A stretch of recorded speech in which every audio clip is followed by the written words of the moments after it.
Praise the Lord. எல்லாரும் எப்படி இருக்கிறீங்க? கர்த்தருக்குள் மகிழ்ச்சியா இருப்பீர்கள் என்று நான் விசுவாசிக்கிறேன். இன்றைக்கும் கூட ஒரு அழகான ஒரு மோட்டிவேஷனல் வேர்ஸ் மூலமா உங்க எல்லாரையுமே சந்திப்பதில் எனக்கு மிகுந்த சந்தோஷம். யோபு 19ஆம் அதிகாரம் 25ஆம் வசனம்.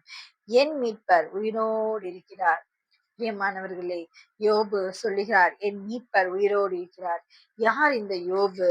இந்த யோபு மனிதர்களால அவ்வளவு நெருக்கப்பட்டார் பாருங்களேன். யோபு 19ஆம் அதிகாரம் 15வது வசனம்.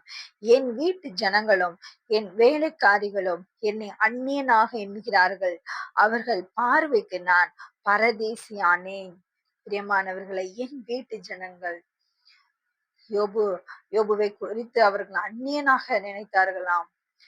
அவங்களுடைய பார்வைக்கு பரதேசியானேன் என்று சொல்லி யோபு இங்கே குறிப்பிட்டு சொல்லுகிறார். பிரியமானவர்களே, அப்படிப்பட்ட வேதனையில் இருந்த யோபு தான் சொல்லுகிறார், என் மீட்பர் உயிரோடு இருக்கிறார் என்று. இன்றைக்கும் நாம் அநேகனால மறக்கப்பட்டு போயிருக்கலாம். நமக்கு ஒரு நம்பிக்கை உண்டு.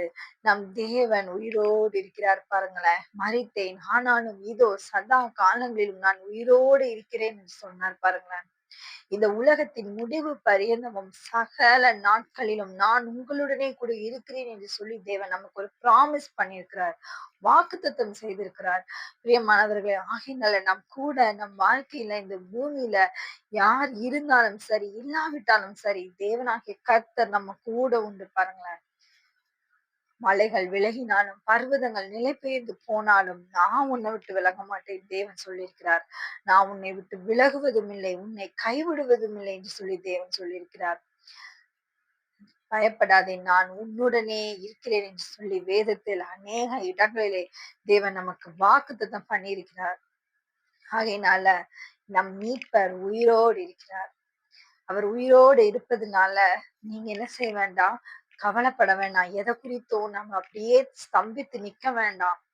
நம்மளை வழி நடத்துகிற தேவன் நமக்கு உண்டு.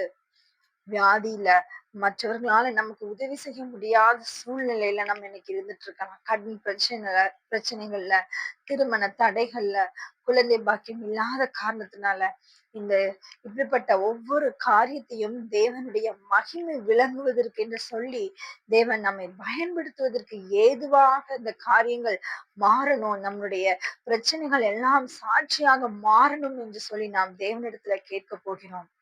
நம் தேவன் உயிரோடு இருக்கிறார், என் மீட்பர் உயிரோடு இருக்கிறார். இப்படியாக ஒரு பாடல் கூட உண்டு அல்லவா?